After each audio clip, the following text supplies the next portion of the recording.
Hi friends, welcome to my channel. ഇന്നത്തെ വീഡിയോയിലൂടെ ഞാൻ ഷെയർ ചെയ്യാൻ പോകുന്നത് നമ്മുടെ ഡെസേർട്ട്സിലും ഐസ്ക്രീംസിലും പുഡിങ്ങിലും പിന്നെ നമ്മുടെ ബട്ടർസ്കോച്ച് കേക്കിലും എല്ലാത്തിലും യൂസ് ചെയ്യാൻ പറ്റുന്ന നല്ല അടിപൊളി കാരമൽ സോസിൻ്റെ റെസിപ്പിയാണ്. ഇത് വളരെ സിമ്പിളായിട്ട് നമുക്ക് ഉണ്ടാക്കാൻ പറ്റുന്നതാണ്. നമുക്ക് പെട്ടെന്ന് തന്നെ ഇതെങ്ങനെയാണ് ഉണ്ടാക്കുന്നതെന്ന് നോക്കാം. അതിനായിട്ട് നമുക്ക് ആകെ 3 ഇൻഗ്രീഡിയൻസേ ആവശ്യമായിട്ടുള്ളൂ. ആദ്യമായിട്ട് നമുക്ക് ഒരു 1/2 കപ്പ് പഞ്ചസാര വേണം.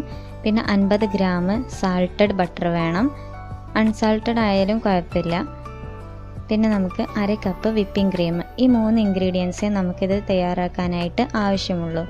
ഇനി നമുക്കൊന്ന് സ്റ്റൗ കത്തിച്ചതിന് ശേഷം ഒരു പാൻ വെച്ച് നമുക്ക് ചൂടാക്കിയെടുക്കാം.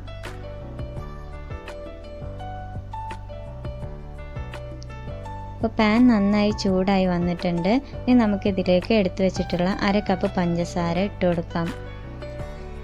നമ്മൾ ഈ പഞ്ചസാര കാരമലൈസ് ചെയ്തെടുക്കാൻ പോവുകയാണ്. അപ്പോൾ ഈ പഞ്ചസാര കാരമലൈസ് ചെയ്യുമ്പോൾ നമ്മൾ ഏറ്റവും ആദ്യം ശ്രദ്ധിക്കേണ്ടത് എപ്പോഴും ലോ ഫ്ലെയിമിലിട്ടതിന് ശേഷം മാത്രമേ പഞ്ചസാര കാരമലൈസ് ചെയ്തെടുക്കാൻ പാടുള്ളൂ. അല്ലെങ്കിൽ നമ്മുടെ പഞ്ചസാര പെട്ടെന്ന് തന്നെ കരിഞ്ഞു പോകും. ഇത് കാരമലൈസ് ആയി കിട്ടാൻ അത്യാവശ്യം കുറച്ച് സമയം എടുക്കും. അപ്പോൾ നമ്മൾ തിരക്കിട്ടിട്ട് പെട്ടെന്നായി കിട്ടാൻ വേണ്ടിയിട്ട് തീ കൂട്ടി വെച്ച് കഴിഞ്ഞാൽ നമ്മുടെ പഞ്ചസാര കാരമലൈസ് ആവുന്നതിന് പകരം കരിഞ്ഞു പോകും. അപ്പോൾ അത് പ്രത്യേകം ശ്രദ്ധിക്കുക. അപ്പോൾ ഇപ്പോൾ നിങ്ങൾക്ക് കാണാം നമ്മുടെ പഞ്ചസാര കാരമലൈസ് ആയി തുടങ്ങിയിട്ടുണ്ട്. ഒരു ബ്രൗൺ കളറിൽ മെൽറ്റായി വന്നിട്ടുണ്ട്. ഇതിലേക്ക് വെള്ളമൊന്നും ആഡ് ചെയ്ത് കൊടുക്കാൻ പാടില്ല കേട്ടോ.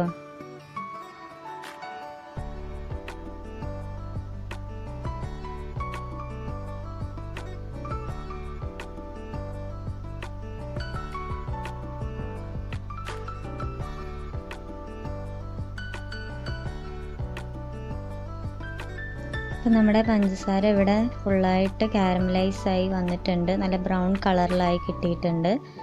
ഈ ഒരു പരുവത്തിലാണ് നമുക്ക് ആയി കിട്ടേണ്ടത്. അത് ലോ ഫ്ലെയിമിൽ വെച്ചിട്ടാണ് ആക്കിയെടുക്കേണ്ടത്. ഫ്ലെയിം ഒട്ടും കൂട്ടാൻ പാടില്ല കേട്ടോ. ഇനി നമുക്ക് നമ്മൾ എടുത്തു വെച്ചിട്ടുള്ള 50 ഗ്രാം ബട്ടർ ആഡ് ചെയ്ത് കൊടുക്കാം. ഈ കാരമൽ സോസ് ഉണ്ടാക്കുമ്പോൾ നമുക്ക് സാൾട്ടഡ് ബട്ടറാണ് ആവശ്യം. സാൾട്ടഡ് ബട്ടർ ഇട്ട് കൊടുക്കുകയാണെങ്കിൽ അതാണ് നല്ലത്. അൺസാൾട്ടഡ് ബട്ടർ ആയാലും കുഴപ്പമില്ല. അൺസാൾട്ടഡ് ബട്ടറാണ് ഉപയോഗിക്കുന്നതെന്നുണ്ടെങ്കിൽ ഒരു പിഞ്ച് ഉപ്പ് ആഡ് ചെയ്ത് കൊടുത്താൽ മതി. അപ്പം ഞാനിവിടെ അൺസാൾട്ടഡ് ബട്ടറാണ് ആഡ് ചെയ്തിട്ടുള്ളത്.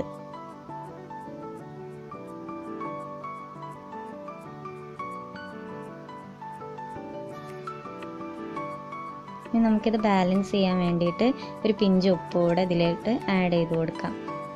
ഈ ബട്ടർ നമ്മുടെ കാരമൽ ആയിട്ട് നന്നായിട്ട് മിക്സായി കിട്ടണം. നന്നായിട്ട് മെൽറ്റ് ആവുന്നത് വരെ നമുക്കൊന്ന് ഇളക്കി കൊടുക്കാം.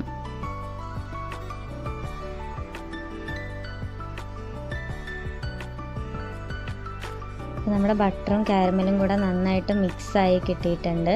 ഇനി നമുക്ക് ഇതിലേക്ക് ആഡ് ചെയ്യേണ്ടത് 1/2 കപ്പ് വിപ്പിംഗ് ക്രീമാണ്. വിപ്പിംഗ് ക്രീം ഇല്ലാന്നുണ്ടെങ്കിൽ ഫ്രഷ് ക്രീം ആയാലും ഉപയോഗിക്കാം കേട്ടോ.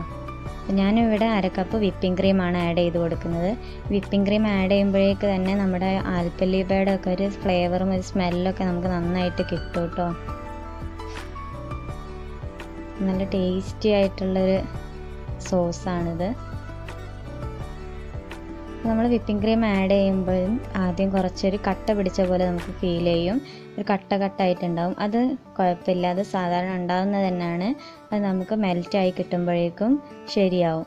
ഈ വിപ്പിംഗ് ക്രീം ഒന്ന് മെൽറ്റായി വരുമ്പോൾ ഈ കട്ടയൊക്കെ നമുക്ക് പോയി കിട്ടും കേട്ടോ. നന്നായിട്ടൊന്ന് മിക്സ് ചെയ്തെടുക്കാം.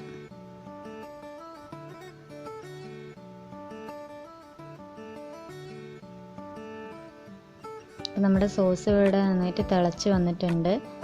ഇത് ഒരുപാട് നേരം തിളയ്ക്കാൻ വെക്കരുത്. തിള വന്നതിന് ശേഷം ഒരു 1-2 മിനിറ്റ് തിളപ്പിച്ചെടുത്തതിന് ശേഷം നമുക്ക് ഫ്ലെയിം ഓഫ് ചെയ്യണം. കാരണം ഒരുപാട് നേരം തിളപ്പിച്ച് കഴിഞ്ഞാൽ നമ്മുടെ സോസ് നമുക്ക് വേണ്ട കൺസിസ്റ്റൻസിയിലായി കിട്ടില്ല. വല്ലാതെ കട്ട പിടിച്ചു പോകും. അപ്പോൾ നമ്മൾ തിളച്ചതിന് ശേഷം ഒരു 1-2 മിനിറ്റ് തിളച്ചതിന് ശേഷം നമുക്കിതൊന്ന് തീ ഓഫാക്കി കൊടുത്ത് ഇറക്കി വെക്കാം.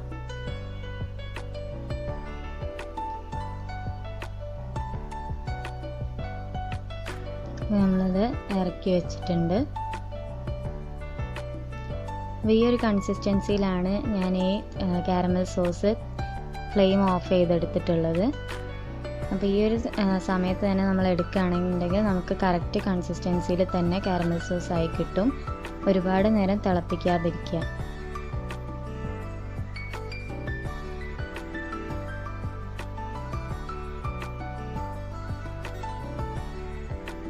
അപ്പോൾ നമ്മുടെ കാരമൽ സോസ് ഇവിടെ റെഡി ആയിട്ടുണ്ട്.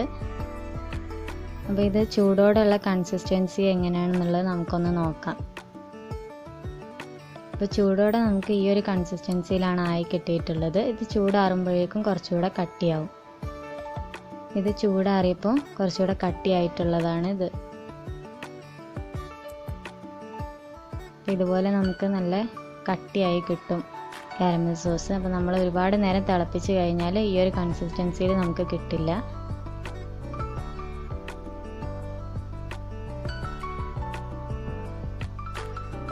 അപ്പോൾ ഇത് ഞാൻ ഒരു ഓവർനൈറ്റ് ഫ്രിഡ്ജിൽ വെച്ചെടുത്തിട്ടുള്ളതാണ് ഈ കാരമൽ സോസ്.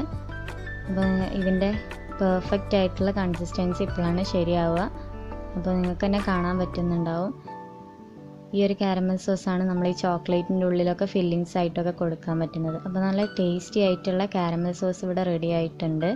അപ്പോൾ ഈ ഒരു അളവിൽ ഞാൻ ഉണ്ടാക്കിയപ്പോൾ എനിക്ക് 245 ഗ്രാം കാരമൽ സോസാണ് കിട്ടിയിട്ടുള്ളത്. അപ്പോൾ നല്ല ടേസ്റ്റി ആയിട്ടുള്ള ഒരു കാരമൽ സോസിൻ്റെ റെസിപ്പിയാണ്. നമുക്ക് ബട്ടർസ്കോച്ച് കേക്കിലും ചോക്ലേറ്റിൽ ഫില്ലിങ്സ് ആയിട്ടൊക്കെ ഉപയോഗിക്കാൻ പറ്റുന്ന ഒരു കാരമൽ സോസാണിത്.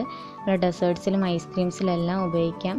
അപ്പോൾ ഇന്നത്തെ വീഡിയോ നിങ്ങൾക്ക് എല്ലാവർക്കും ഇഷ്ടപ്പെട്ടു എന്ന് വിചാരിക്കുന്നു. ഇഷ്ടപ്പെട്ടാൽ നിങ്ങളെല്ലാവരും ലൈക്ക് ചെയ്യുക, ഷെയർ ചെയ്യുക, നിങ്ങളുടെ ഫ്രണ്ട്സിനും റിലേറ്റീവ്സിനൊക്കെ ഷെയർ ചെയ്ത് കൊടുക്കുക, കമൻറ്റ് ചെയ്യുക.